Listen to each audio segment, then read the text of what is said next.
그냥 사과를 좀 진심 어리게 하시면 끝날 문제를 왜 오기를 부리시는지 좀 안타깝다는 말씀. 네. 지금 지도부의 일원이 될 텐데 예. 그럼 이 사건은 어떻게 될까요? 이진숙 의원이 국회 들어오면 저렇게 할 거라는 걸 불가능했던 게 아니었어요. 네. 예상 가능했습니다. 이 국민의힘이 가는 방향이 지금 어디냐에 대해서 장동혁 대표 책임져야 되고 참 안타까운 게 7년 전에도 똑같은 얘기가 있었단 말이에요. 19년도에 어쨌든 참 송구스럽게 생각합니다. 대통령께서 한 몇 가지 정도는 좀 허심탄회하게 고백을 하시고 좀 국민들께 양해를 구해야 할 것으로 보여요. 네. 부동산 한없이 가벼운 시사 토크쇼 장르만 여의도 8월 14일 금요일 순서 시작하겠습니다. 반갑습니다. 정영진이고요. 오늘이 말복입니까? 네, 그래서 이제 마지막 더위 또 편안하게 느끼시고 잘 지내시라고 잘 넘기시라고 이렇게 또 연휴가 내일 모레 글피까지 월요일까지 아마 우리에게 주어진 것 같습니다. 네. 난 내일이 말복인 줄 알았어요. 오늘이었구나. 아, 뭐 오늘이라고 하더라고요. 저도 뭐 그런 거 신경 안 쓰고 예, 사는데. 저도 신경 안 쓰는데. 네. 여튼 올 여름 사실 6월 뭐 7월 초까지도 별로 안 더운가 싶었는데 갑자기 7월 말에 8월 거의 들어서 그죠. 그러니까 야, 엄청 더웠습니다. 일주일 전 오늘 금요일 엄청 더웠어요. 아유, 네. 참 놀라웠습니다. 그러나 또 지구는 공전을 하고요. 우리의 날씨는 원래 날씨로 서서히 돌아오고 있는 것 같습니다. 자, 오늘 8월 14일 함께 해주시는 분들 한 분 한 분 소개해드리고 바로 시작하겠습니다. 먼저 더불어민주당 서용주 전 상금 부대변인님 어서 오십시오. 네, 안녕하십니까 서영주입니다. 네, 반갑습니다. 자, 그리고 국민의힘 윤희석 전 대변인님도 오셨습니다. 안녕하세요. 네, 반갑습니다. 김민하 시사평론가님 어서 오시고요. 안녕하십니까. 네, 과묵하십니다. 과묵.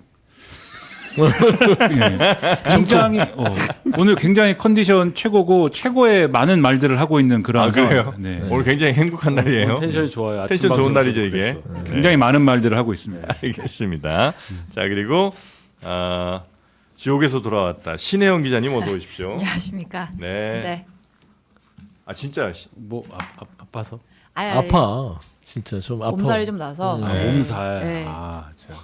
화장실을 하루에 14번 갔어요. 와. 그것 때문에 그런 거 아니에요. 그거 아닙니까? 네. 네. 아무튼 어제 또 방송을 못해서 죄송합니다. 네. 아, 그랬구나. 마라탕을 세게 먹고 아니라니까요. 근데 지금도 급변 조금 되게 그만해. 지금도 아파 보여. 지금도 좀 아직 네, 회복이 안 수척해 보여. 저도 왜 그러신가 했죠. 네. 아닙니다. 살살해요. 힘내서 가겠습니다. 네. 예. 네. 좋습니다. 갑시죠. 갑시죠? 저도 주기적으로 겪는 일이에요. 아 그러세요? 네. 이 과민성 환자들도 그래요. 아픔이 있어요. 네. 몸에서 수분이 한 40% 이상 빠져나갔습니다. 근데 나는 아프질 않아. 그러니까 어디 갈 때 불안해서 네. 일단 어디로 가야 되냐 동선 확인부터 합니다 항상. 아. 네. 어디 이제 가시면 그렇죠. 네. 새로운 장소 가실 땐 그렇죠. 어디로 가야 무엇이 있는가에 대해 정확히 알고 이제 그렇죠, 있어야 그렇죠. 돼요. 그래요. 네. 네. 아유, 하여튼 두 분 고생이 진짜 많으십니다. 네. 갑자기 같이 나까지. 좋은 정보들 잘 같이 공유해 주시고요. 근데 강아지들 중에 꼭 실외 배변하는 친구들이 있잖아요. 그래서 제가 반대라고 보시면 돼요. 고마해. 끊고 가자니까 왜 아, 자꾸. 죄송합니다. 네. 밖에선 불안해요. 맞아요. 네. 자, 그래서 오늘 역시 첫 번째 뉴스는 전당대회. 전당대회부터 좀 진짜 얼마 가봐야 안 되겠습니다. 남았습니다. 이제 4, 5, 오늘까지 6, 7. 하고 나면 이제 결과만 이제 기다리면 네. 되는 그렇죠. 거죠. 나흘 남았습니다. 17일 날 투표가 있죠. 네. 데이원들. 네. 그다음에 국민 여론조사가 지금 이제 주말에 네. 돌고요. 언제부터요? 주말에 돌고요. 주말에 돌고요. 아직 시작 안 했죠? 네. 여론조사는 아직 시작 안 했죠. 여론조사. 네. 예. 자, 그러면 그 관련된 소식 한번 전해 주시죠. 네. 어쨌든 막판으로 가고 있지 않습니까? 근데 지금 누적 득표율로 봤을 때 1, 2위의 표 차이가 1.48%포인트밖에 안 나는 초박빙 구도이기 때문에 지금 최대 승부처인 호남과 수도권의 표심이 중요한데 결과는 저희가 17일에 알 수 있을 것이고 중요한 건 투표율도 중요하잖아요. 네. 얼마나 많은 사람들이 투표를 했는가 봤더니 호남에서의 투표율이 생각보다 낮더라고요. 호남에서 전남 광주가 37.63%. 네, 그래프 주시죠. 네. 네. 전북이 35.22%. 그러니까 30%대에 머물고 있어요. 지금 전체 투표율은 40% 초반인데 그리고 서울 경기는 40%대 중반이 나왔단 말이죠. 그러니까 호남의 투표율이 왜 이렇게 낮을까? 그러면 이유는 뭐고 어떤 영향을 미칠까 이제 좀 분석을 해봐야 되는데 어쨌든 저희가 기존에 나왔던 여론조사를 좀 봤을 때 그런 얘기가 있었잖아요. 호남은 김민석이다. 그리고 서울은 정청래다. 이런 얘기가 있었어요. 실제로 좀 보면 뭐 격차가 큰 데도 있고 작은 데도 있습니다만 에이스 리서치에서 그다음에 리얼미터에서 격차가 좀 컸었습니다. 그러니까 이제 서울, 경기, 인천에서는 김민석 후보가 30%대 중반, 정청래 후보가 오히려 조금 앞서는 결과가 나왔고 네. 전남, 광주에서는 오히려 김민석 56점이 정청래가 27.2가 나왔어요. 네. 그다음에 리얼미터에서도 보시면 숫자를 쭉 보시면 서울 경기에서는 붙어 있고 전남 광주에서 이제 김민석 후보가 앞서는 뭐 다른 조사에서도 이제 비슷한 추세의 결과가 나왔는데 네. 그렇다면 과연 호남에서는 평균보다 낮고 수도권에서는 평균보다 높은 투표율이 어떤 영향을 미칠 것인가가 이제 좀 주목해 봐야 네. 되는 부분이다. 여론조사 결과도 그렇고 여론조사의 그동안 결과를 쭉 보면 호남에서는 비교적 김민석 후보가 좀 앞서고 그죠? 네. 예, 그리고 수도권에서는 박빙 내지는 약간 정청래 후보가 좀 앞서는 그런 결과도 결과가 있고. 나왔죠. 네. 그래서 호남에서 투표율이 좀 높아주면 아마 김민석 후보가 더 유리할 것이다. 이런 이제 분석이 있는 것 같습니다. 네. 아무래도 좀 이게 이 투표율에 따라서 모수가 달라지니까 그럴 수 있는데 이게 저는 그냥 좀 단순하게 좀 파악을 하고 싶은 게 네. 앞서서 호남, 전남, 광주나 전북 그다음에 서울, 경기 빼고 그 비슷한 성향을 보이는 그 기준점이 서울, 경기, 수도권은 인천이 한 번 있었고요. 네. 호남 쪽은 제주가 있었어요. 네. 그러니까 제주가 원래 이제 호남 권역에 아, 속하는 이제 지역이라고 우리가 분류를 했을 때 네. 호남의 투표 성향과 인천의 투표 성향을 하면 수도권의 전체적 흐름을 좀 파악할 수 있지 않을까라고 저는 보고 있어요. 거기에 이제 김민석, 정청래 두 사람의 싸움이 아니라 네. 송영길 후보라는 3인 구조에서의 선호투표제이기 때문에 예. 이게 산식을 내기가 단순하게 지난 전당대회처럼 정청래, 박찬대 이런 양자구도가 아니다는 측면에서는 크게 지금 아까 봤던 에이스 리서치나 리얼미터의 흐름을 벗어나지는 않을 것 같다는 생각은 좀 듭니다. 아, 그렇습니까? 결론적으로는 그래서 김민석 후보가 아마 우세할 거다. 아마 친명 후보 쪽이 네. 우세하지 않을까. 반명 후보는 누군데요? 그건 모르겠어요.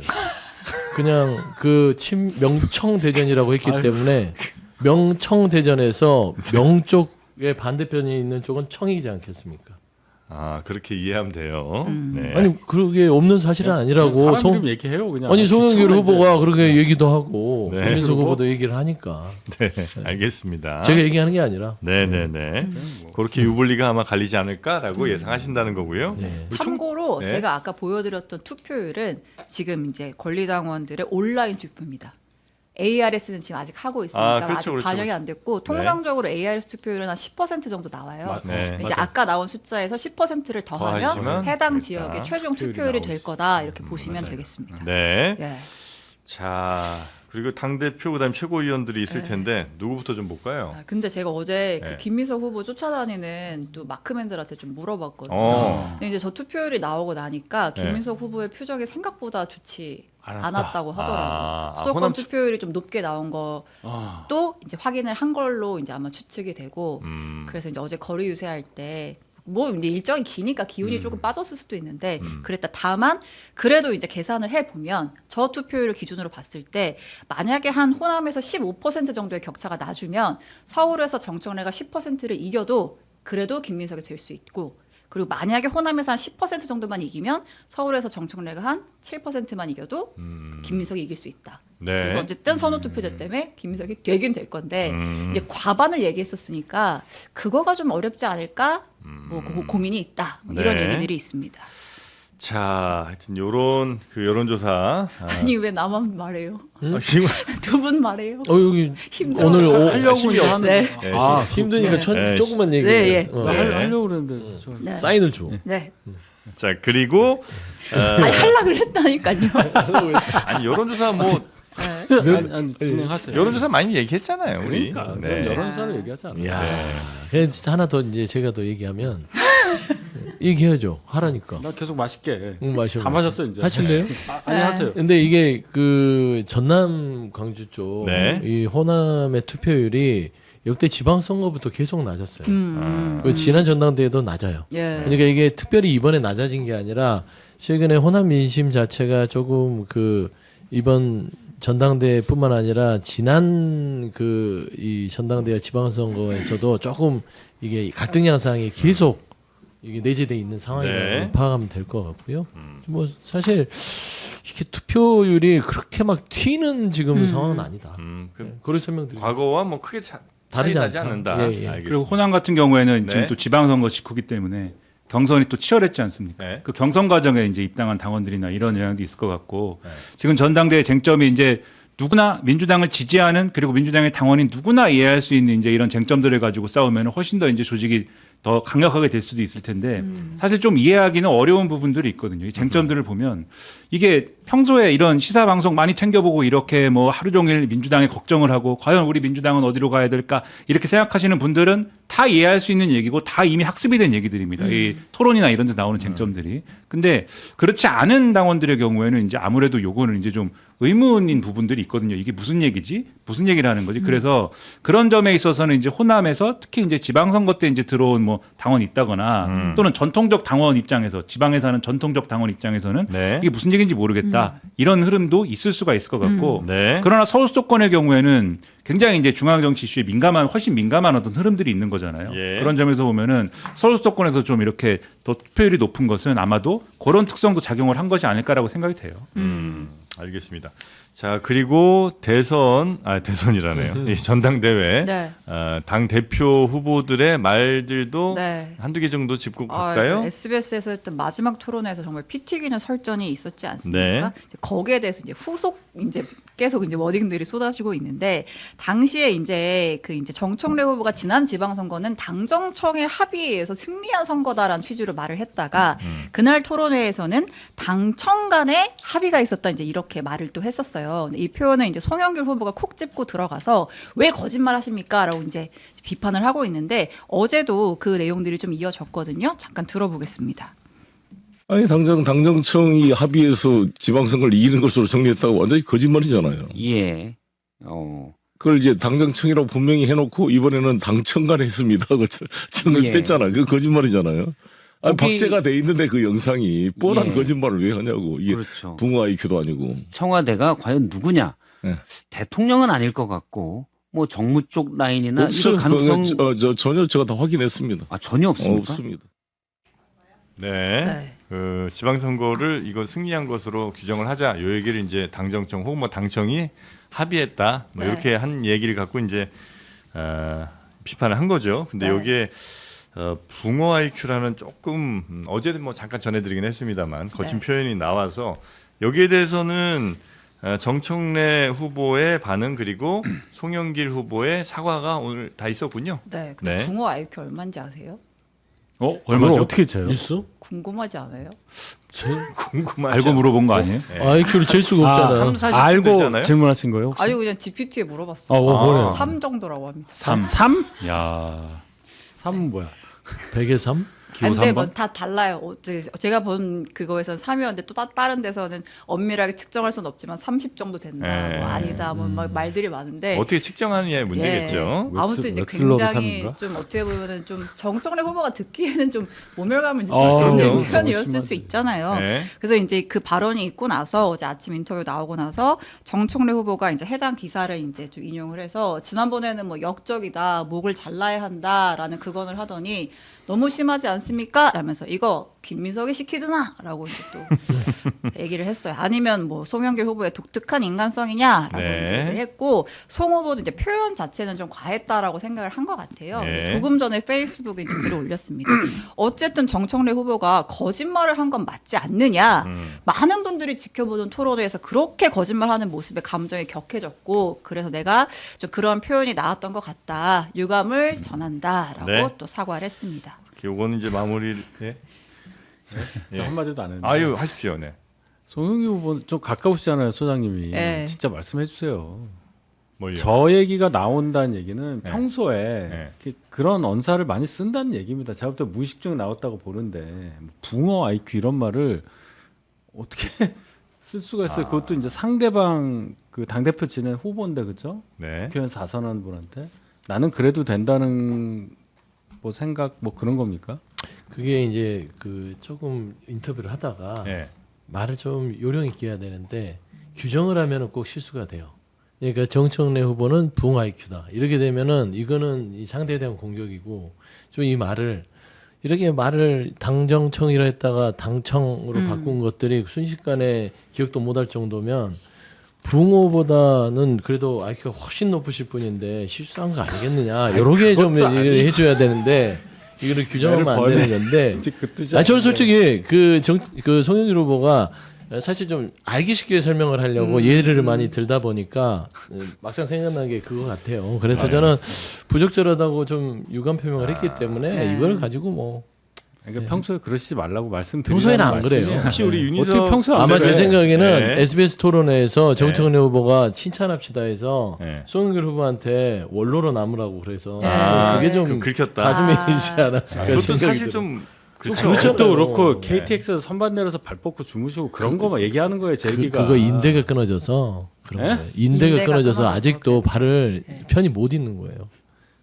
아파. TX에서 발 뻗은 거는 윤석열 그거는 이제 구두를 신고 한 그거 거예요. 구두를 못 신고 보셨어요? 했고. 소영기 송영길 뭐 발부상이 좀 있었다는 얘기는 좀 들었어요. 발부상이 아니, 있어서 피곤해서 잤다고. 네. 토크 수준 끌어올립니다. 야, 네. 아, 근데 나는 좋은 얘기한 건데. 네. 알고 붕어- 있어요. 좋은 얘기. 붕어 IQ보다는 네. 까마귀 고기를 드셨나 이렇게 하면은 제가 볼 때는 오, 전통적으로 좋은 비유가 됐을 것 까마귀 같고 아. 그 다음에 이게 뭐 잘못한 거죠. 어쨌든 이 말 네. 잘못한 거니까 사과한 건데 근데 정청래 후보가 쓴 것 중에 이해가 안 되는 거는 그거에 대해서 반발할 수 있죠. 그 반발하고 어떻게 이럴 수 있느냐 할 수 있는데 김민석이 시켰냐라고 하는 건 무슨 의미인지 모르겠습니다. 김민석 후보는 가만히 있었는데 갑자기 여기에 왜 김민석이 시켰냐가 등장하는 거냐. 그러니까 나름의 선거 전략인 것 같은데 송영길 후보가 이렇게 얘기하는 일대일로 거 싸운다? 결국 그렇죠. 네. 이 둘이서 나를 짜고선 공격하는 거 아니냐 이건 것 같은데 모르겠습니다. 이게 사실 뭐 이 밖에서 보기에는 참 한심해 보인다 이런 거 가지고 이렇게 말실험하고 네, 이런 네, 것들이 그런 말씀드립니다. 네,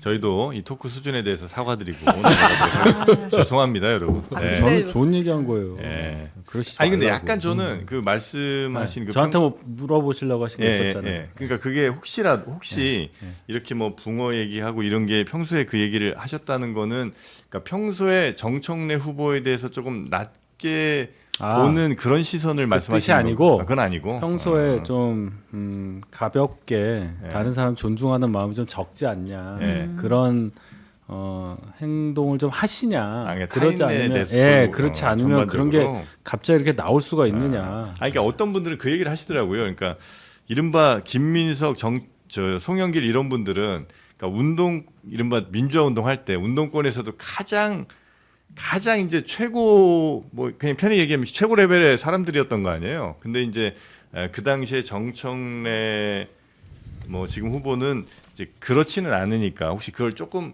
그들의 운동권들의 시각에서는 좀 낮게 보는 거 아니냐는 그 비판하시는 분도 있긴 있었습니다. 그러진 않아요. 네, 그건 아닐 네, 거라고. 그럼요. 네. 그리고 저 노동운동 자체가 아니까 운동권이 좀 송영길 후보랑 김민석 후보랑 정청래 후보는 달라요. 그렇죠. 예, 그러니까 송영길 후보만 얘기하면 송영길 후보는 노동운동을 했던 사람. 네. 나머지는 이제 자유통일 쪽에 운동을 했던 사람이라서 좀 결이 다르다. 네. 그리고 뭐 정청래 후보하고 김민석 후보도 다르죠. 그건 네. 그렇죠. 다른 건데.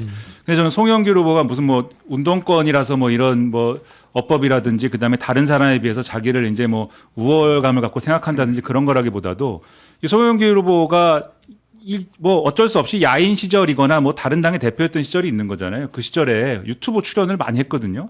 제가 볼 때는 유튜브식 이러한 어떤 어법이 지금 아직도 이제 남아 있는 거 아니냐라는 생각이 들고 참 유튜브가 문제지만 여기는 문제가 아니다 이렇게 말씀드리겠습니다. 네. 잘 고맙습니다. 빠져나왔어요. 네, 저희는 퀄리티가로 올리겠습니다. 아무튼 굉장히 이례적으로 이번 선거가 과열됐다는 걸 느낄 수 있는 게 예. 이 막 거리 유세하고 피켓 들고 거리에 서 있고 이런 거 지하철역 앞에 서 있고 이런 거 보통 총선 때 아니면 못 그렇죠. 보잖아요. 대선 때 뭐 이런 네, 때. 총선 대선 때 아니면 못 보는데 이번에는 진짜 막 후보들이 저렇게 거리 현장에서 피켓 들고 네. 시민들의 지지를 호소하는. 왜냐하면 이번에 여론조사, 어쨌든 여론조사. 당원 표심도 중요하지만 여론조사가 원래 25%였는데 이번에 30%로 확대가 됐어요. 네. 이제 국민들의 여론도 굉장히 중요하기 때문에 저는 이례적인 풍경까지 보여졌습니다. 네. 네. 자, 그리고 최고위원 가볼까요? 최고위원들이 네. 기자회견을 연 사람들이 있군요. 그렇습니다. 최고위원이 지금 누가 수석이 될 거냐, 누가 5등으로 문 닫고 들어올 거냐도 치열하고 큰 틀에서 봤을 때는 어디가 3, 어디가 2가 될 거냐, 친청이 3이냐, 친명이 3이냐 이 구도로 지금 붙은 거잖아요. 자, 근데 이제 친청계로 분류가 되는 최민희, 한민수, 이성윤 최고위원이 합동으로 어제 국회에서 긴급 기자회견을 열었습니다. 대상은 김민석 후보였는데요. 김민석 후보 관련된 여러 가지 의혹들, 뭐 예를 들어서 2002년 탈당 당시에 뭐 관련 상황, 그다음에 이원주 후보와 나눈 것으로 추정된다고 하는 그 텔레그램, 강득구 의원의 SNS 메시지, 그다음에 이제 반분신해서 3자 비밀연화 이거 관련해서 뭐 명확한 입장을 김민석이 직접 밝혀라라는 기자회견을 굉장히 길게 했습니다. 네. 내용은 제가 설명을 드렸고 그리고 나서 이제 백브리핑이 이어졌거든요. 근데 이제 그 자리에서 최민희 의원이 네 이제부터 질문 받겠습니다. 손 들고 소속을 밝히고 질문을 해주십시오라고 하는 장면이 있어요. 네. 근데 여기서 또 논란의 장면이 나왔습니다. 이 장면 보고 오겠습니다. 네. 기대된다. 질문해 주십시오. 없으시면 가죠. 없으시면 가겠습니다. 기자 여러분, 여러분 지금 뭐 하시는 겁니까? 제 가슴에도, 여러분의 가슴에도 정의감이 있지 않습니까? 정의감이 별겁니까? 사실을 사실이라고 하고 거짓을 거짓이라고 하면서 정의감이 구현되는 거 아닙니까? 뉴시스는 왜 그 캡처 안 깝니까? 여러분은 같은 문제의식이 없습니까? 만약에 최민희가 국회 본회의장에서 국무총리와 이런저런 텔 메시지 보냈어요. 그러면 여러분 즉시 제 이름까지 다 폭로하시잖아요. 이현주 텔레그램 사석에서 저 만나서 다 김민석 후보라고 말씀하시는 기자님들 지금 왜 이러고 계십니까? 너무하시지 않습니까? 네. 근데 저 기자들이 단체로 다 뒤돌아앉은 것도 아니고 질문이 없었나 보지. 질문 없는데 뭘 저렇게까지 화를 내시는지 모르겠습니다. 근데 그거 문제 제기는 하실 수 있는 것 같아요. 예를 들어 뉴시스가 왜 그 캐쳐 다른 경우에는 대체로 그 사진 찍으면 뭐 누구와 찍혔고 누구와 나눈 대화고 뭐 이런 거 이제 보통 보도에서 많이 나오니까 그것도 나왔는데 왜 이건 안 나오냐. 1cm만 올라가면 이름이 나오는데. 그렇죠. 딱 예. 거기서 잘렸잖아요. 그거에 대해서 문제 제기는 뭐 충분히 하실 수 있는 것 같기는 한데 이 기자들 데리고 이렇게 잡돌이 할 건 아닌 것 같은데. 잡돌이. 예. 거의 어떻게들 많이 보셨습니까? 네, 우리 총통님 한번 가볼까요? 저는 이게 그렇게 저렇게 기자회견에서 저렇게 울분을 토하면서 얘기해야 될 문제인지 자체를 잘 이해를 못 하겠어요. 저는 이제 민주당 지지층 중에 이 사안을 이렇게 뭐 열심히 쫓아다니는 분들이 아닌 경우에는 다 마찬가지 생각을 할 거라고 생각을 하는데 그 이 텔레그램이 뭐가 어쨌다는 건지 잘 일단 모르겠고 그다음에 강덕구 최고위원회 당시 최고위원회 이제 페이스북 글도 이제 같이 묶어서 얘기를 하는데 그 뭐가 어쨌다는 건지 모르겠습니다. 그래서 하고 싶은 얘기가 뭐냐. 김민석 총리가 뒤에서 조국 혁신당과의 합당이라든가 이런 것들을 다 회방놓은 거 아니냐. 그러니까 당시 총리가 당의 일에 그러면 개입을 한 게 문제인 것인지 첫째. 그러니까 당의 일에 대해서 텔레그램으로 특정한 사람에게 의견을 얘기한 게 이제 문제가 되는 것인지 아니면 두 번째 이 조국혁신당과의 합당을 회방을 놔서 이제 문제인 것인지 그거 이제 분명해졌으면 좋겠고 네. 전자라고 하면은 저는 이게 예를 들면은 이현주 의원한테 마치 이제 뭐 지시를 해가지고 어떤 작전 지시를 했다는 듯이 얘기를 하지만 그게 뭐 작전 지시인지 뭔지 김민석 총리의 그냥 의견인지 상대가 김민석인지 뭔지 뭐 알지도 못하는 거잖아요. 그건 알 수도 없는 건데. 이게 김민석 총리가 상대였다 한들 그 의견 뭐 이게 타격 대상이다 뭐 이런 얘기를 하는 것 이게 피해가 갈 수 있는 일이다라고 얘기하는 게 이걸 계속 기자회견을 통해서 얘기할 건인가 잘 모르겠고 강덕구 최고위원 글은 이게 대통령은 조국혁신당과의 통합을 찬성을 했는데 김민석 총리 등의 음모적인 어떤 세력이 중간에서 이거 해방을 놓은 거다 이거의 근거로서 제기하는 건데 강덕구 최고의 글을 보더라도 이재명 대통령이 여기에 이제 조국혁신당과의 합당을 찬성했다고 하는 맥락은 지방선거 이후 찬성입니다. 근데 정청래 대표는 지방선거 전에 이걸 제안해가지고 다 어그러진 것에 가까운 거잖아요. 네. 그러니까 애초에 그때도 이제 평론가들이 얘기를 하기를 조국혁신당하고 민주당이 큰 틀에서 합당을 하는 거는 그건 원론적으로 반대하는 사람이 많지 않을 것이다. 근데 네. 왜 이 시점에 이런 방식으로 정청래 대표는 제안을 하느냐. 그 얘기를 많이 한 거였거든요. 그러니까 네.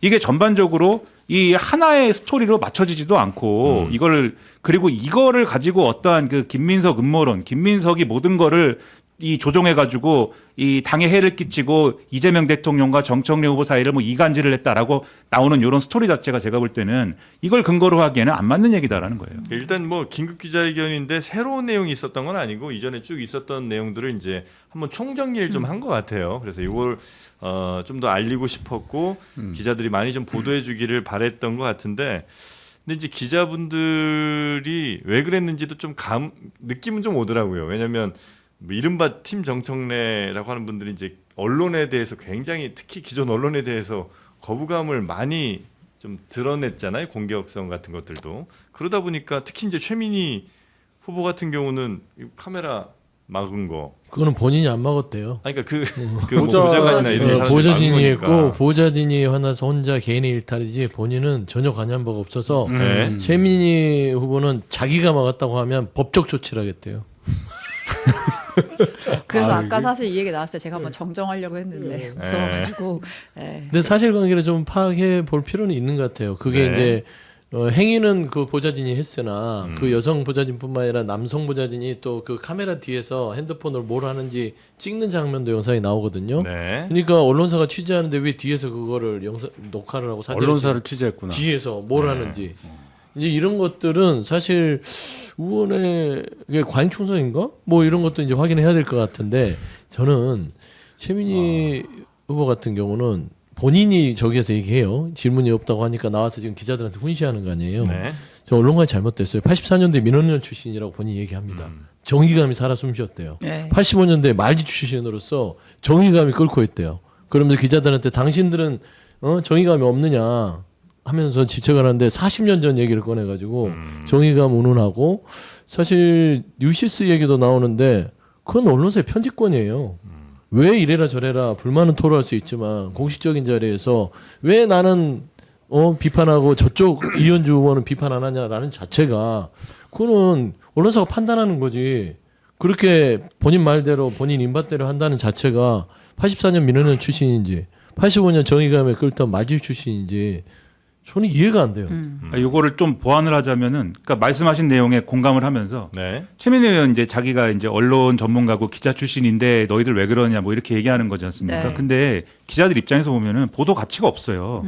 이게 그렇죠. 그러니까 질문 안 하지. 이게 페이스북이 어쨌다든지 뭐 텔레그램이 어쨌다든지 보도 가치가 없고 예를 들면은 최민희 의원이 이 증거를 갖고 와서 이 상대는 김민석이었어. 그 다음에 이 페이스북에 이렇게 써 있지만 실은 이런 음모가 있었다라는 증거를 내가 갖고 왔어.라고 해서 그 자리에서 열었으면은 그건 보도 가치가 있겠죠. 예. 그러니까 보도 가치가 없으니까 질문 안 하는 걸 가지고 훈시할 건 아닌 것 같고 그 다음에 오마이뉴스 거는 저는 오마이뉴스와의 어떤 그런 뭐 이 불만이라든가 충돌이라든가 뭐 그런 게 있을 수도 있겠지만 최민희 의원의 이 대응이 아주 잘못됐다고 보는 게 이 기자가 무슨 뭐 조선일보 출신이고 이 기자도 아니고 직원이어서 뭐 이게 문제다라는 식의 페이스북 글을 썼잖아요.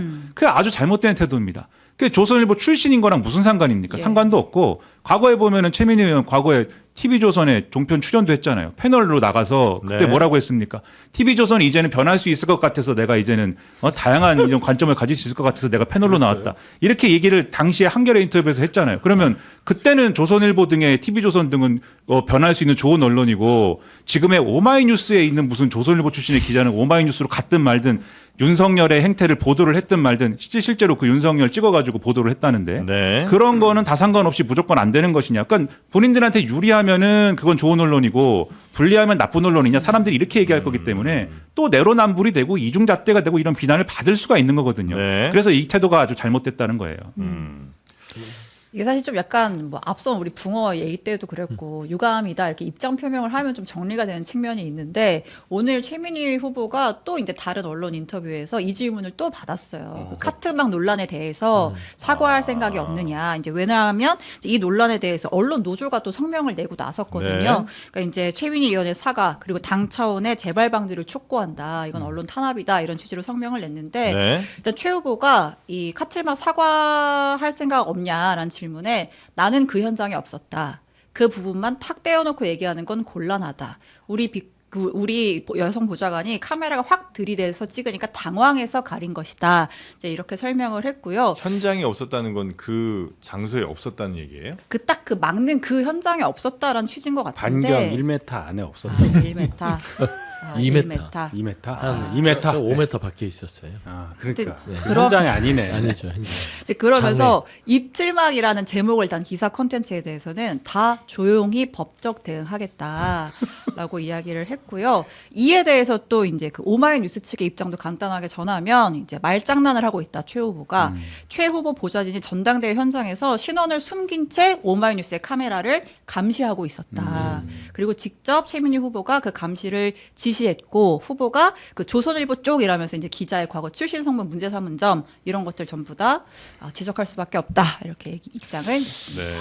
이게- 이렇게 법적 대응을 많이 하니까 무서워서 질문 못 하는 거 아니에요? 기자들이 아니 뭐 그것도 괜히 질문 그거지만 잘못했다가 법적 대응 당할까 봐. 질문할 게 없고 사실 언론 플랜들이라는 말을 왜 하냐면 모든 것들이 다 사람이 하는 일이에요. 네. 그러니까 최민희 후보에 대한 대언론에 대한 그 태도가 언론하는 언론인들이 불편해요. 뭘 얘기를 섞으면 피곤해지고 그냥 질문해봤자 이게 사실 좋은 답이 안 나올 것 같으니까 질문 아예 안 하는 겁니다.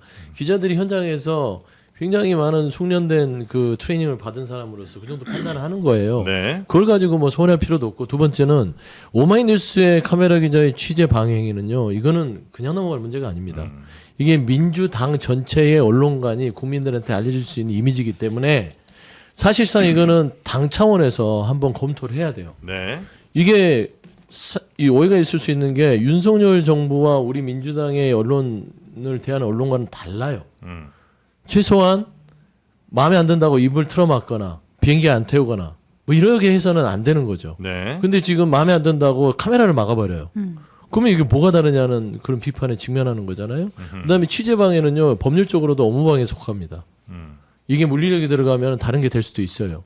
근데 이게 뭐 그러면은 보좌진들은 그런 행위에 당사자들인 거예요. 네. 그러면은 최민희 의원이 이 부분이 잘못됐다면 보좌진들이 질책을 해야죠. 왜 그랬어? 내가 시키지도 않은 일 왜 했어? 이게 정상적인 너희들 가슴에 정의감이 없어? 이렇게 해야지. 그렇지. 근데 이제 이 상태를 계속해서 유지하고 가다 보면 네. 그래서 민주당 지도부가 된다면 네. 이게 민주당의 이 대언론 이 관계가 어떻게 되겠어요? 그러면 최민희 후보가 1등은 모르겠는데 어쨌든 당선은 될 것 같잖아요. 뭐 굉장히 지금 앞서가고 있죠. 그럼 지도부의 일원이 될 텐데 예. 그럼 이 사건은 어떻게 될까요? 국회 윤리위로 가나요? 아니면 당 윤리심판원으로 가나요? 아니면 그냥 유야무에 대고 조선일보, 오마이뉴스, 뉴시스 셋만 적으로 돌리나요? 아무래도 되나요? 이제 오마이뉴스 구독자가 한 250만 되죠. 그러면 오마이뉴스의 구독자 250만하고 등을 돌리는 상황이 돼서 네. 당에는 사실상 좋지 않은 영향을 미칠 거는 같은데 이걸 뭐 윤리까지 될 거는 모르겠고 그냥 사과를 좀 진심 어리게 하시면 끝날 문제를 왜 오기를 부리시는지 좀 안타깝다는 말씀. 네. 22년인가 아마 그 최민희 의원께서 대통령이 이제 막 윤석열 대통령 막 저 언론과 굉장히 또 관계가 안 좋았었잖아요. 과방위원 임명할 때 예, 말씀하신 그때 저 과방위원 저 방통위원. 방통위원. 공인은 그러니까 대통령은 공인임으로 취재 거부의 권리가 없다. 일반인의 경우에는 취재 거부하고도 뭐 할 수 있지만 그럴 권리가 없다고 이야기한 적은 있습니다. 자, 그래서 지금 최민희 야, 네. 의원 뭐 관련해서 지금 이렇게 뉴스가 좀 많이 나왔고요. 또 다른 뉴스들 좀 있을까요? 네, 이제 부동산 정책 관련으로 부동산으로 넘어가겠습니다. 넘어갑니까? 그 네. 속보도 하나 지금 전해지는 것 같기는 한데 청와대 쪽에서 아마 개헌과 관련된 이야기를 좀 한 것 같습니다. 그거는 정리되는 대로 저희가 다시 한번 그래요? 전해드리도록 하겠습니다. 자, 그러면 부동산 관련된 뉴스, 요건 이제 대통령발 뉴스인가요? 네, 이제 대통령과 이제 국토부에서 이제 정식으로 이제 지난번 세제 개편안에 이어서 공급 대책을 발표를 한 겁니다. 그러니까 지난 9월과 올해 1월에 수도권에 135만 채 착공하겠다라고 발표한 거에 더해서 지금 이제 서울 수도권 인근의 유유부지, 뭐 예를 들면 강서구의 염창공원, 경기 남양주 그린벨트, 경기 광주에 뭐 등등등 더해서 23만 가구 이상을 추가로 공급하겠다라고 밝혔어요. 네. 대통령이 이 정부가 집을 못 지어서 미쳤나 싶게 공급하라라고 주문을 했다고 합니다. 들어볼게요. 이재명 대통령께서 저한테 뭐라고 말씀하셨냐면요. 이재명 정부는 집 못 지어서 미쳤나 이런 생각을 사람들이 할 수 있어야 된다. 국민의 삶을 위협하는 또 국가의 미래를 위협하는 시한폭탄 같은 부동산 문제 해결에 가용한 수단과 역량을 집중 투입해야 합니다. 정책의 일관성이 없다고 한다든지 또 오락가락이라든지 이런 걸 가지고 뭐 누더기를 만들었다 뭐 이런 식의 표현들을 하기도 하는데 어쨌든 이런 거에 굳이 너무 구애되지 말고. 네, 이런 이제 정책들 새로 특히 이제 부동산 관련된 정책들이 발표가 되거나 아니면 좀 변경이 되거나 하면 굉장히 비판 여론들이 높은 건 사실이긴 하죠. 뭐 어떤 식으로 나오든 간에 그럴 때 너무 구애받지 말고 좀 역량을 집중 투입해서 해야 된다는 얘기를 한 것 같은데 부동산 관련해서는 공급을 그렇게 많이 하고 싶어도 사실 서울이 아닌 곳은 그래도 뭐 충분히 할 만한 곳들도 있고 합니다만 또 많은 분들이 원하는 곳이 또 서울 안쪽에 새 집일 거라 여기에는 정부도 아무리 짜내도 새 집 나오기가 좀 쉽진 않은 것 같습니다. 그래서 예. 공급 정책 펼치기 어렵다는 거 다 알죠. 예. 서울에 뭐 땅을 어떻게 서울을 무한정 늘릴 수도 없고 그런 사정을 아는 상태에서 세제 개편을 먼저 이렇게 대대적으로 해서 순서가 좀 바뀐 게 아니냐라는 지적을 많이 합니다. 이게 만약에 이 정도 발표하고 좀 이따 여론 보면서 뭐 세제 개편안도 얘기한다든지 했으면 네. 이 정도 반발은 없을 텐데 이것 때문에 대통령 지지율이 뭐 오늘 처음으로 긍정보다 부정이 더 많고 뭐 이런 게 나왔잖아요. 네, 갤럽 네. 기준으로요. 네. 이런 거. 그리고 김민석 후보가 특별한 말을 했네요. 부동산 관련해서요? 정책에 대해서. 네. 예. 보니까 비거주 1주택자 장특공제 폐지는 증세다. 이제 반응을 또 하네요. 근데 이제 이 부분이 여론이 워낙 좀 안 좋아지다 보니까 아마 이 후보들도 조금 더 입장을 내는 것 같기는 하고요. 지금 이게 공급을 그래서 서울 포함 수도권에 이제 많이 최대한 몰아서 하겠다는 것이고, 네. 그다음에 23 대출, 예, 맞습니다. 대출도 좀 늘린다는 거죠. 그렇죠. 일단 공급은 수도권에 23만 가구를 하겠다고 했는데 발표된 아까 제가 말씀드렸던 뭐 염창공원, 뭐 남양주 등등 합치면 2만 7천 가구밖에 안 되거든요. 그러니까 이제 그 중에서도 그러니까 아직 훨씬 더 많이 남아 있는 거잖아요. 근데 올해 안에 그래도 최소한 뭐 10만 가구 정도는 이제 부지까지 확정을 하겠다 이렇게 발표를 했고 이게 맨날 공급 대책이 나오더라도 착공까지 걸리는 시간이 뭐 평균 68개월인가 5, 6년이 걸린대요. 그렇겠죠. 그러니까 발표만 해놓고 짓지는 못하는 거 아니냐라는 비판이 늘 있었잖아요. 그래서 이번에는 그 착공까지 걸리는 시간도 한 절반 37개월까지 줄이겠다라는 내용이 있었습니다. 그리고 이제 뭐 대출 규제 관련해서도 있었는데 그 가계 대출 총량 증가율을 이제 규제를 하잖아요. 네. 그래서 이제 조정을 하는데 그 이제 현행으로는 1.5%였어요. 이거를 3%까지 늘리겠다. 그래서 실질적으로 연말까지 한 30조 원이 더 대출로 풀릴 수 있도록 하겠다. 라는 거예요. 그 이제 대출 총량으로 묶여 있던 이제 숨통이 좀 트이게 되는 건데, 근데 이렇게 하려면 결국은 누가 더 대출을 받을 수 있는데 어떤 기준을 완화할 건데가 중요하잖아요. 네. 누가 혜택을 보느냐? 재건축, 재개발, 이주비나 그러니까 신축 단지 중도금, 잔금 대출을 받는 사람들한테는 좀 더 풀어주겠다는 거예요. 그 지난번 저희 부동산 대토론에 보면 그 왜 수원에 있는 어떤 아주머니가 대출이 막혀서 잔금을 못 내요 했던 분이 있잖아요. 네. 그런 분들한테 좀 풀어주겠다는 건데. 이제 그렇다면 뭐 이를테면 그냥 아예 지금 무주택인 사람들 같은 사람들 네. 한테는 사실은 기자님 같은 분들. 네, 뭐 네. 사실은 더 뭐 대출 받을 수 있는 숨통이 트였다라고 보기는 좀 힘든 상황인 거죠. 아. 이 역시 또 특정한 사람들한테만 예외적으로 대출이 풀리는 거 아니냐라는 좀 비판도 있고 그 다음에 그거 있잖아요. 사람들이 이제 신혼부부들이 혼인 신고 안 한다. 왜 결혼하면 오히려 페널티야. 보금자리로는 받아야 되는데 신혼부부 둘 합산 소득 합산해가지고 주니까 이거 네. 당연히 혼인신고 안 하지라고 했던 것도 이제 부부 소득을 합산하지 않고 개별로 봐가지고 상한을 보겠다라고 발표를 했습니다. 네. 부동산은 진짜 참 어려워요. 어렵죠. 예, 저희가 늘 어렵고. 킬러 문항이라고 얘기를 하는 거고 시간도 긴 싸움이 될 것이고 예. 이게 보면 공급 대책도 지난 9월, 올해 1월, 8월 세 차례 공급 대책 나왔거든요. 그러니까 저는 이제 속도전을 내는 거는 굉장히 좀 현실적으로 맞다. 왜냐하면 한 70개월 걸려요. 저기 터 닦고 뼈대 올리고 뭐 시멘트 붓고 해서 이제 집이 완성되려면 근데 그걸 한 37개월로 절반을 줄이겠다는 거잖아요. 모듈 방식을 도입해서라도 그러면 한 2, 3년이면 괜찮아요. 아, 집이 지어지고 있구나. 저기 내가 들어갈 수 있겠구나 하면 이게 시장의 이제 불안전성을 좀 완화할 수 있어서 나름 공급 대책에 있어서는 뭐 좀 수요자들의 입장을 좀 반영한 것 같은데 대출도 조금 더 풀어야 돼요. 그런 식으로 말씀하면 생애 최초 뭐 집을 가지려는 사람들한테 대출을 통해서 가지게끔 해야 되는데 저는 뭐 세제 개편안이야 이제 국회에서 다시 수정을 하겠으나 부동산 정책이 제 개인적인 생각은 거주하고 있는 사람들에 대해서 초점을 맞추는 것보다 네. 거주할 사람들에 대해서 좀 초점을 맞춰야 된다. 거주할 사람. 할 사람. 그러니까 지금 현재 집을 보유하고 거주하고 있고 집을 갖고 있는 사람들을 어떻게 움직여서 부동산 시장을 안정화시키기보다는 네. 조금 더 무게를 두는 것은 실수요자들 네. 그리고 앞으로 거주하고 싶은 집을 사고 싶은 집을 마련하고 싶은 네. 사람에게 초점을 맞춰서 좀 부동산 정책들이 마련되는 것들 이게 지금 시장에서 요구하는 거거든요. 실거주자 개념을 좀 바꿔야 할 것 같아요. 실거주자의 개념을 그러니까 소유자이면서 실거주자 이렇게 지금 묶었잖아요. 그게 아니라 예를 들어 내가 집은 없지만 서울에 꼭 살아야 되는 이유가 있는 사람들도 실거주자예요. 그러니까 전월세 얘기하는 겁니다. 그 얘기가 빠져 있으니까 어떻게 돼요? 나는 집이 없고 지금 서울에서 직장을 다녀야 돼 서울에 있어야 하는데 전월세 구하기가 어려워. 이 사람들의 대책은 아무것도 없다는 얘기죠. 그런 쪽으로 가야 한다는 말씀을 저는 이해를 하고 대통령께서 한 몇 가지 정도는 좀 허심탄회하게 고백을 하시고 좀 국민들께 양해를 구해야 할 것으로 보여요. 네. 부동산 정책은 부동산 집값 잡는 거는 뭐 계곡 정비보다 쉽다고 하신 그 말씀. 그렇죠? 거기에 더해서 내가 세금으로 부동산 안정하는 그런 거 안 하겠다라고 했던 말씀. 네. 그거 정도는 내가 이러이러한 사정 때문에 이렇게 됐고 이렇기 때문에 세제를 바꿀 수밖에 없었다는 그 경과에 대한 설명을 좀 하셔야 될 필요가 있다.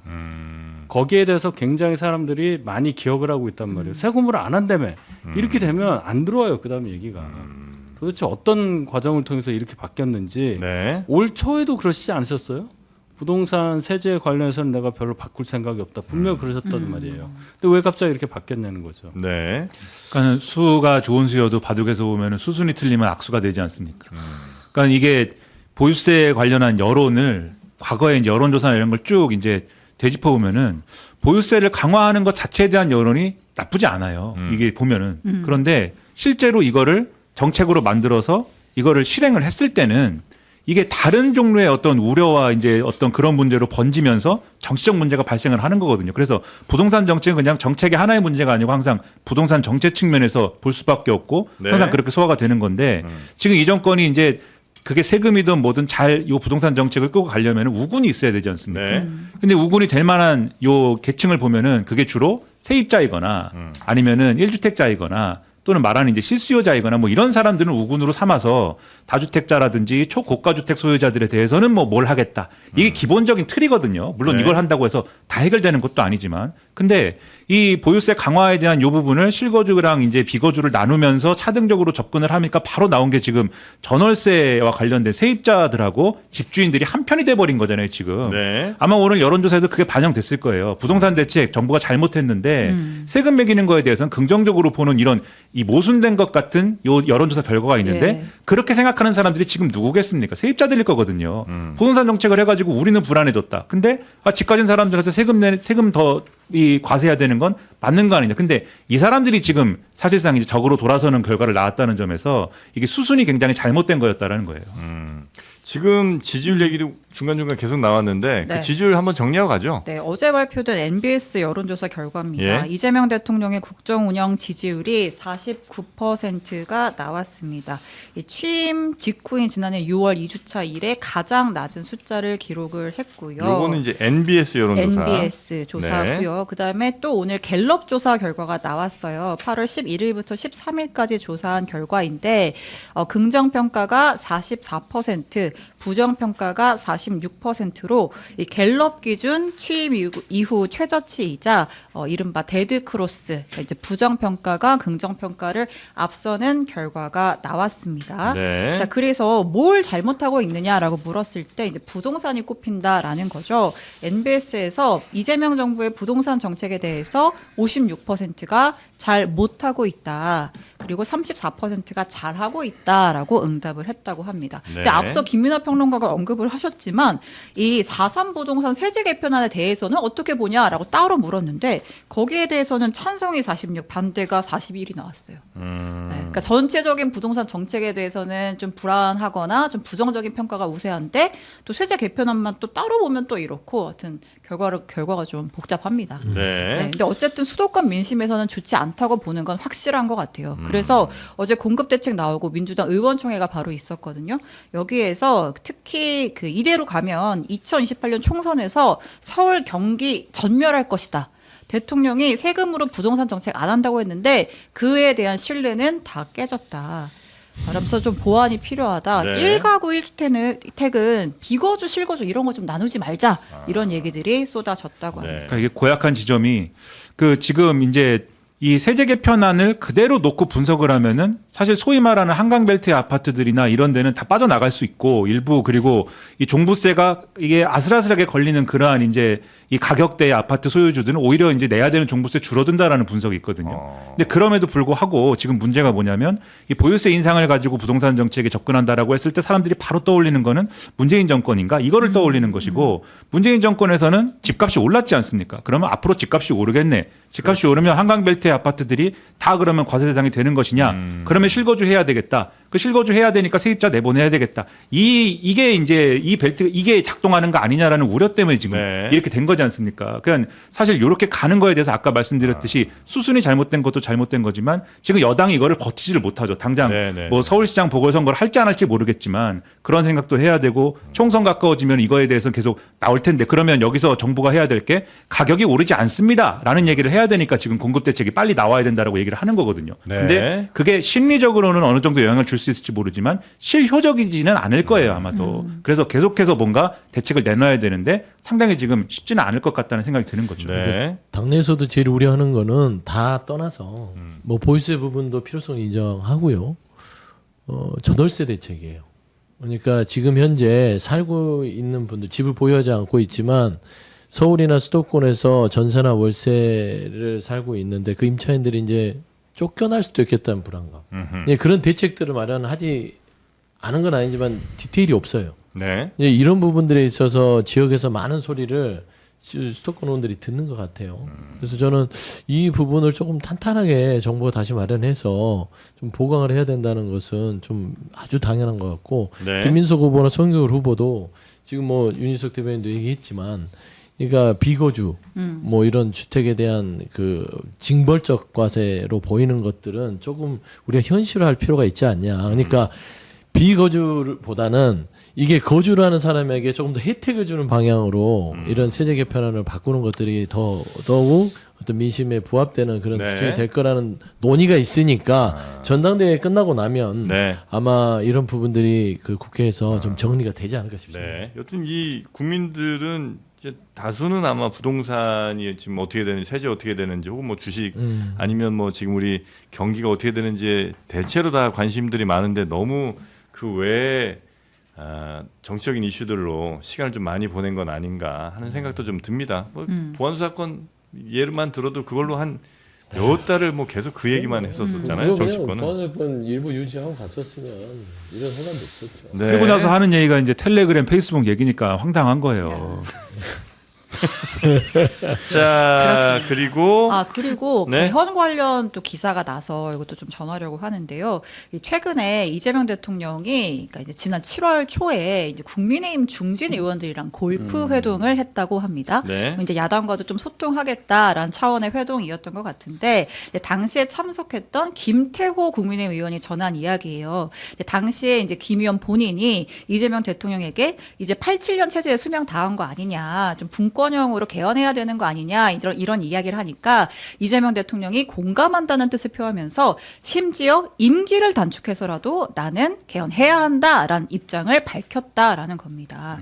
그래서 김 의원이 근데 왜 국민의힘에서 지금 반대하는지 알죠? 개헌 이거 자꾸 연임할까 봐 그런 거 아니에요? 라고 이제 질문을 던지니까 이 대통령이 독재나 연임 같은 이야기 자체가 지금은 대한민국 국민 수준에서 통하겠느냐 말이 되느냐 이렇게 반론을 제기했다고 합니다. 있습니다. 네. 네, 근데 이제 이에 대해서 이제 국민의힘은 이제 공식 논평을 내기로 아니 아직도 많은 사람들이 연임 꼼수 하려고 개헌하려고 하는 거 아니냐 불안해하고 있지 않느냐 연임 안 한다 공식적으로 밝혀라 또 이렇게 또 논평을 냈어요.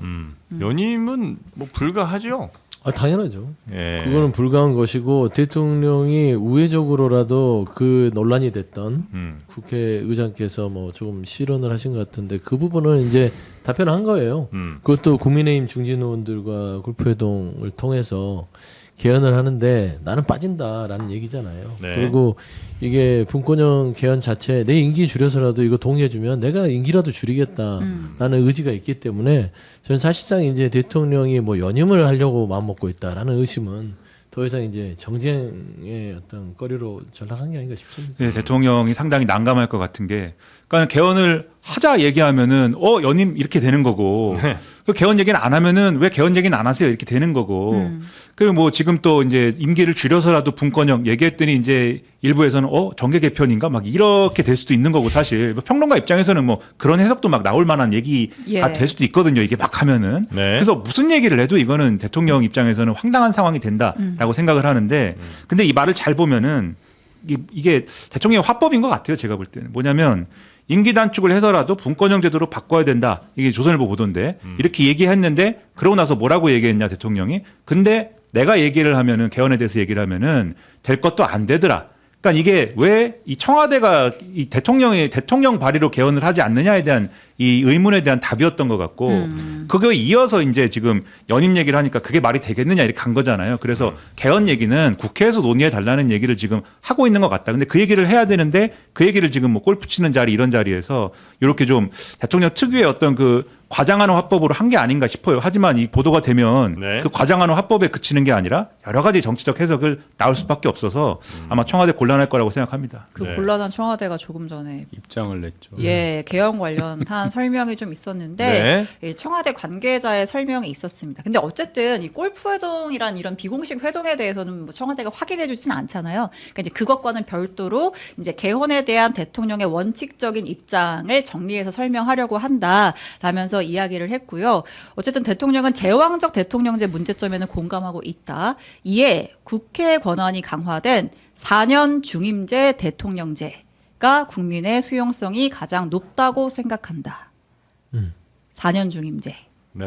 그러니까 미국과 가장- 같은 시스템. 그러니까 네. 이제 4년씩 2번까지 할 수 있는 4년 중임제가 가장 수용성이 높다고 생각한다. 다만 개헌은 국회 200석 이상의 동의가 필요한 사안이므로 국회에서 말씀하신 대로 추진하는 것이 바람직하다고 본다. 네. 네, 제왕적 대통령제 한계를 중임제 대통령제로 보완하겠다라는 취지고 이건 내각제는 중임제. 아니고 그리고 분권형 대통령제 등을 지칭한 네. 것도 아니다라고 설명을 했습니다. 연임이랑 중임이랑 어떻게 다르죠? 중임은 두 끊어서. 번 할 수 있다는 끊어서 얘기니까. 할 수 있다는 거죠. 트럼프처럼 할 수 있다는 얘기죠. 두 번까지는 할 수 있는 거. 예. 네. 그리고 연임은 무조건 이어서 해야 되는 거죠? 맞나요? 그렇게 그렇게 되는 해석을 나라는 하더라고요. 지금 그렇게 봤던 것 그러니까 같은데. 정확히 얘기하면 4년 중임제예요. 맞아요. 4년 지금 연임이라는 얘기가 나오는 건 네. 이 대통령이 현직 대통령인데 다음도 할 수 있냐는 것 때문에 연임이라는 그렇죠. 얘기가 나오는 거지. 네. 우리가 연달아 2번 되는데 퐁당퐁당은 한데 이런 거는 본 적이 없어요. 항상 얘기할 때도 4년 네. 중임제라고 얘기를 합니다. 그러니까 중임제에는 네. 연임과 퐁당이 다 포함되거든요. 그렇죠. 예. 중임제에는 연임, 퐁당이 다 포함되니까 포함된 연 이어서 할 수도 있고 한 번 쉬었다 할 수도 있고. 그렇죠. 네. 원래 중임이 그냥 통상적으로 쓰는 말이에요. 그렇죠. 일반적으로. 4년 중임제라고 얘기를 하죠. 네. 자, 그러면 당연히 지금 현 대통령은 포함이 안 되는 안 얘기고. 되죠. 현행헌법상도 그렇고 현 대통령이 혹시 한 번 쉬고 다시 나올 수도 있어요? 그건 안 되죠. 이제 지금 헌법에 헌법에는 네. 그 해당이 안 되죠. 이 헌법 제안 당시에 대통령에 대해서는 적용이 안 된다고 그 보니까 다음부터 그 대통령은 그 다음- 이재명이잖아요. 그 다음 대통령 되는 사람부터 그러니까 개헌 해당되는 2번 해야 얘기고. 된다는 거예요. 만약 이 대통령이 하시려면. 그러니까 불가능하다는 소리. 네. 그렇죠. 그러니까 그걸 가지고 정치적 쟁점을 삼을 필요가 없다는 얘기죠. 뭐 알겠습니다. 국회의장 이렇게 말씀하셨으니까 그런 거 대통령께서 이런 생각을 가지고 계시다면 아까 제가 말씀드린 부동산 정책 관련한 과거의 발언과 함께 이 말씀도 하시면 되잖아요. 저는 아닙니다. 한마디만 하시면 됩니다. 그리고 진정성을 담아서 4년 중임제가 필요하다. 대통령의 권한을 좀 줄이고 국회 권한을 좀 늘리는 상태에서 4년 중임제 하는 것이 필요하다고 난 생각한다. 네. 국회에서 잘 해달라. 그러면 누가 반대를 하겠어요? 지금 그 얘기 한 건데. 네. 그러니까 하시라고. 그게 그러니까 한 그 전 거예요, 단계가 있어야지. 그러니까 만약 그렇게 하면 대통령 난 아니다라고 확실히 얘기하면 해야죠. 그 근데 이제 국민의힘에서 다 찬성해요. 제가 의원이 아니어서. 그러니까 대체로 찬성 여론이에요. 저는 찬성이에요. 알겠습니다. 논의를 하겠지. 네. 그 전에 사실 이재명 대통령이 기자회견이나 이런 데서 이제 그런 취지의 얘기를 하긴 했거든요. 여러 그러니까 번 이게 했어요. 이 개헌이라는 게 지금 야당은 개헌 추진에 대해서 반대하고 있지만 그거의 이유가 이제 뭐 연임이라고 하는데 그게 되겠느냐. 그리고 국민의힘이 지금 어쨌든 간에 100석 이상 갖고 있는데 막을 수 있는 거 아니냐. 그런 시도가 있다 하더라도 그 얘기를 했는데 그 얘기를 했더니 이제 또 나오는 얘기가 명확하게 연임 안 한다고는 얘기 안 했지 않았느냐. 그래서 이제 너희들이 막으라고 하는 얘기를 하는 거 아니냐. 그럼 총선에서 200석 이상을 얻어갖고 하겠다는 거네. 이렇게 하는 거잖아요. 그러니까 사실 이렇게 가면 끝이 없는 것 같고 없습니다. 저는 이게 근본적으로 불가능한 건데 사실 불가능한 건데 이거를 계속 쟁점화해서 이렇게 끌고 가는 게 지금의 이제 국민의 입장에서도 좋을까? 저는 국민의힘도 앞으로 선거제도든지 이 헌법의 어떤 조항이든지 바뀌는 게 국민의힘에 유리할 수가 있다는 생각도 하는 것들이 있습니다. 그래서 네. 자신들의 유리한 방식으로 좀 바꿔보자라는 거를 같이 논의를 하자고 하는 게 오히려 낫지 않을까 싶어요. 그게 네. 여야 사정상 예를 들어 공소 취소 이런 것까지 있으니까 연계해서 저희가 공격을 하는 거잖아요. 그런 맥락은 있다. 네. 말씀드립니다. 근데 국민의힘 얘기는 안 해요. 국민의힘 이제 합니다. 지금 합니다. 바로 지금 이진수 들어가겠습니다. 의원. 54분. 배고프지 않아요? 이진숙 의원이요. 5.18 민주화 운동을 재조명하겠다라고 하면서 토론회를 열었습니다. 장소는 민의의 전당인 국회였습니다. 네. 이 자리에 누가 왔느냐? 반일 종족주의를 쓴 이영훈 전 교수 그리고 뭐 펜앤드 마이크 등등의 이제 좀 극우 채널 뭐 운영 기자들이 왔는데 이 자리에서 5.18은 소요 사태였다 같은 망언들이 쏟아졌습니다. 들어볼게요. 딥스테이트가 형성되는 결정적인 계기가 있었다면은 바로 다름 아닌 지금부터 46년 전인 1980년 5월에 광주에서 있었던 그 열흘간의 그 소요 사태입니다. 지금도 뭐라 그래요? 전두환 살인마 이렇게 얘기하죠. 초동 조치만 잘했어도 광주의 비극은 없었을 것이다 라고 나는 단언을 합니다.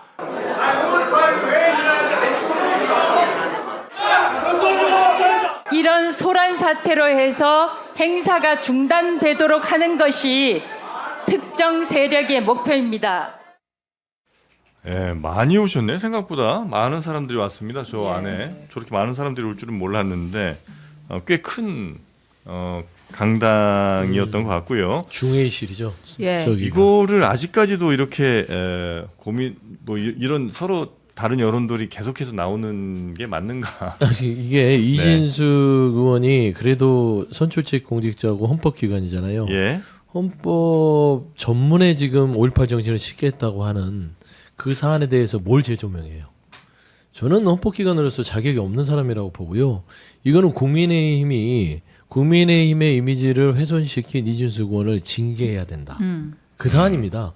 이건 그냥 민주당 쪽에서만 따로 이거에 대해서 징계를 해야 된다, 윤리에 뭐 제소한다가 아니라 국민의힘 내부에서 본인들 당원 당규에도 지금 5.18 정신을 계승하는 부분에 있어서 담고 있음에도 불구하고 네. 이진숙 의원이 이걸 재조명하고 소요 사태 뭐 하자는 일인지 모르겠어요. 최소한 김종인 전 비대위원장이나 이준석 대표까지만 하더라도 국민의힘이 5.18 정신에 대해서 담고 있었어요. 그러면 이걸 부정하는 겁니까? 그럼 결국엔 장동혁 지도체제는 윤석열, 장동혁, 이준석으로 이어지는 내란의 DNA를 계속 품고 가겠다는 소리인지 나중에는 윤석열 내란에 대해서도 재조명하자고 할 것 같아요.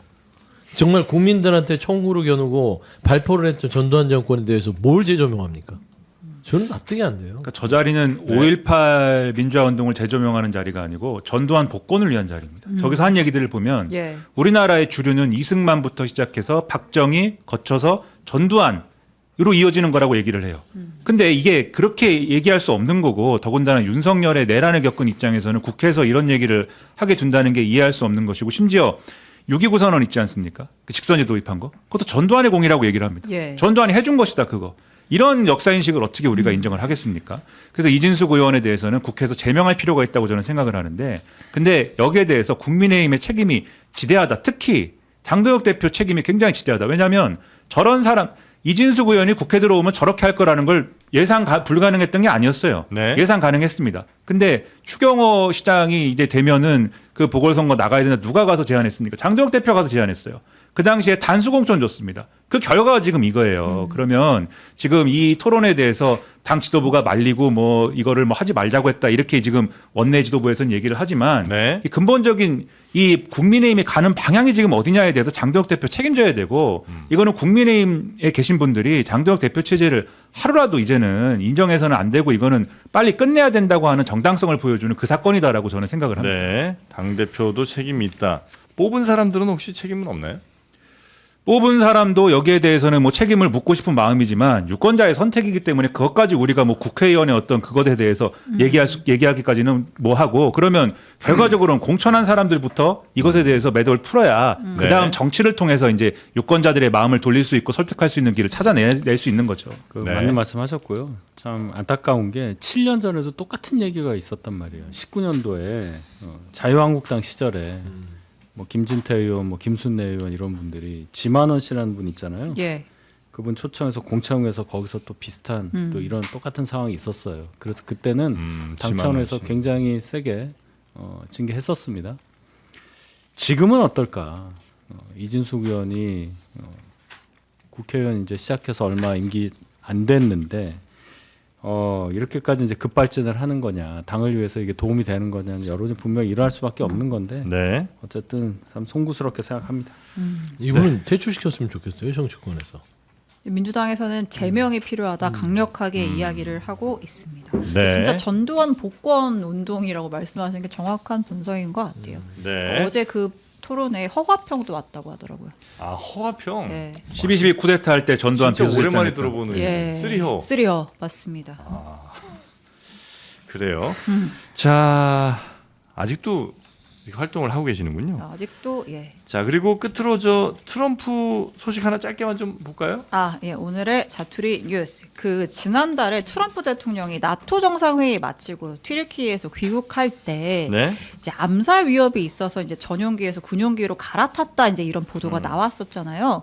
근데 당시에 본인만 갈아타고 그 이제 에어포스 1에는 암살 대상이 될 수 있다는 위협을 받았던 그 에어포스 네. 1에는 이제 기자들 취재진들도 그대로 남겨놨고 그리고 마크 루비오 국무장관, 스콧 베선트 재무장관, 그러니까 서열 1, 2위 장관들을 다 남겨놓고 본인만 빠져서 나가서 이제 군용기로 갈아탔다라는 내용이 알려지면서 좀 논란이 되고 있어요. 심지어 당시에 이제 이란이 미사일 쏠 거다라고 알렸던 그게 이스라엘 첩보였는데 이 첩보의 신빙성 자체도 굉장히 낮았다라는 보도가 나왔습니다. 아, 그래요? 네. 본인은 살고 싶어 군용기로 갈아탔는데 네. 다른 사람들은 그대로 다 왜냐면 1호기에 태웠다는 거죠? 남들은 미끼가 돼줘야 되거든요. 그러니까 에어포스 원을 따라가려면 거기를 따라가라. 나는 다 따로 타고 가겠다 이건데. 아니에요. 계란을 한 바구니에 안 놓은 거야.